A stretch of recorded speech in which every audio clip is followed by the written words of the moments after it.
बिस्मिल्लाहिर्रहमानिर्रहीम। अस्सलाम वालेकुम viewer, welcome to my YouTube channel.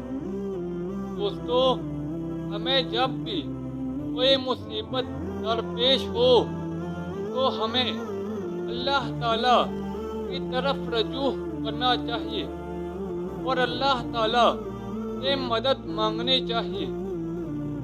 Abdullah Tahir जब हरासां के गवर्नर थे और नेशापुर उसका दारुल हुकूमत था, तो एक लोहार शहरे हरात से नेशापुर गया और चंद दिनों तक वहाँ कारोबार किया।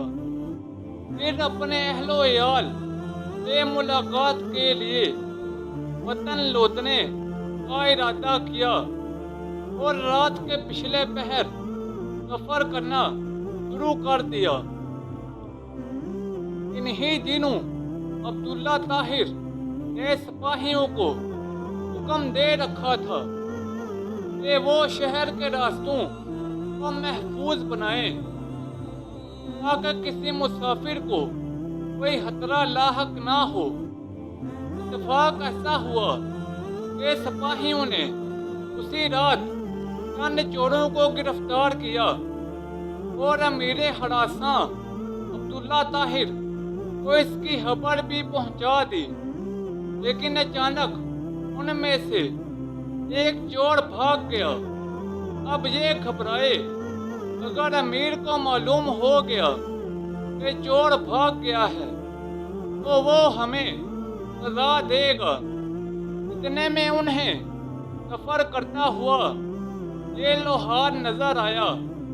उन्होंने अपनी जान बचाने की खातिर इस बेगुनाह शख्स को फौरन गिरफ्तार कर लिया और बाकी चोरों के साथ उसे भी अमीर के सामने पेश कर दिया। अमीर हरासां ने समझा कि ये सब चोरी करते हुए पकड़े गए हैं, इसलिए मजीद किसी तफ्तीश और तहकीक के बगैर सबको कैद करने का हुक्म दे दिया। नेक सीरत लोहार समझ गया कि अब मेरा मामला सिर्फ अल्लाह जल्ला शानहू की बारगाह से ही हल है और मेरा मकसद उसी के करम से हासिल हो सकता है। लिहाजा उसने वुज़ू किया और कैद खाने एक गोशे में नमाज पढ़ना शुरू कर दी। हर 2 रकत के बाद सर सजदे में रखकर अल्लाह ताला की बारगाह में दिक्कत अंगेज दुआएं और दिल सोच मनाजात शुरू कर देता और कहता, ऐ मेरे मालिक, वो अच्छी तरह जानता है कि मैं बेकसूर हूँ। जब रात हुई तो अब्दुल्ला ताहिर ने आप देखा कि 4 बहादुर और ताकतवर लोग आए और सख्ती से उसके तहत के चारों पायों को पकड़ कर उठाया और उलटने लगे। इतने में उसकी नींद टूट गई। उसने फौरन ला हौला वला कुव्वता इल्ला बिल्लाह पढ़ा, फिर वुज़ू किया और उस अहकामुल हाकिमीन की बारगाह में 2 रकत नमाज अदा की, जिसकी तरफ हर शाहो गदा अपनी अपनी परेशानियों के वक्त रजूह करते हैं। उसके बाद दोबारा सोया तो फिर वही ख्वाब देखा। इस तरह 4 मर्तबा हुआ। हर बार वो यही देखता था कि चारों नौजवान उसके तहत के पायों को पकड़ कर उठाते हैं और उल्टना चाहते हैं।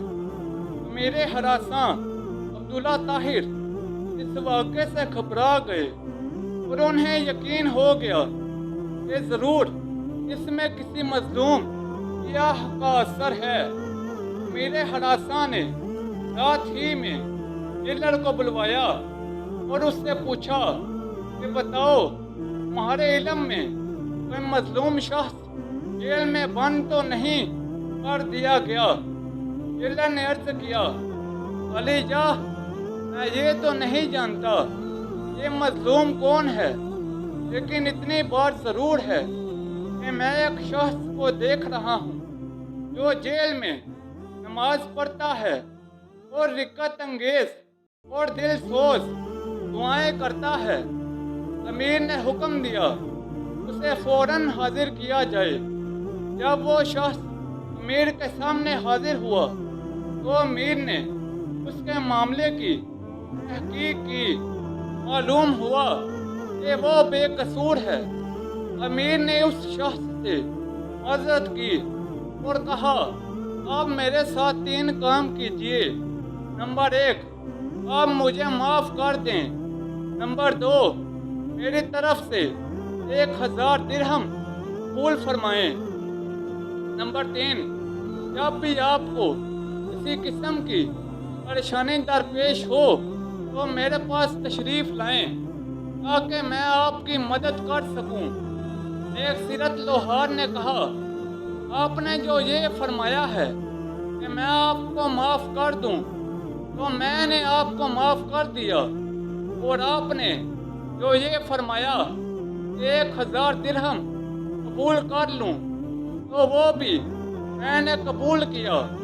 لیکن آپ نے جو یہ کہا کہ جب مجھے کوئی مشکل درپیش ہو تو میں آپ کے پاس آؤں، یہ مجھ سے نہیں ہو سکتا۔ امیر نے پوچھا، یہ کیوں نہیں ہو سکتا؟ تو اس شخص نے جواب دیا کہ وہ خالق و مالک جل جلالہ جو مجھ جیسے فقیر کے لیے آپ جیسے بادشاہ کا تحت ایک رات میں 4 مرتبہ اونڈھا کر سکتا ہے، اس کو چھوڑ دینا اور اپنی ضرورت کسی دوسرے کے پاس لے جانا اصول بندگی کے خلاف ہے۔ میرا وہ کون سا کام ہے جو نماز پڑھنے سے پورا نہیں ہو جاتا کہ میں اسے غیر کے پاس لے جاؤں؟ یعنی جب میرا سارا کام نماز کی برکت سے پورا ہو جاتا ہے تو مجھے کسی اور کے پاس جانے کی کیا ضرورت ہے؟ دوستو، اس واقعے سے ہمیں یہ سبق ملتا ہے کہ ہمیں کسی بھی مشکل کا سامنا ہو تو ہمیں اللہ تعالیٰ سے مدد مانگنی چاہیے۔ ویورز، یہ تھی میری آج کی ویڈیو۔ نیچے کمنٹ سیکشن میں بتائیں کہ آپ کو میری آج کی ویڈیو کیسی لگی۔ اس ویڈیو کو اپنے دوستوں اور رشتہ داروں کے ساتھ زیادہ سے زیادہ شیئر کریں۔ مزید ایسی ویڈیوز کے لیے میرے یوٹیوب چینل کو لائک اور سبسکرائب کر دیں۔ تو جلد ملتے ہیں نئی ویڈیو کے ساتھ، تب تک کے لیے اجازت دیں، اپنا خیال رکھیں۔ اللہ حافظ۔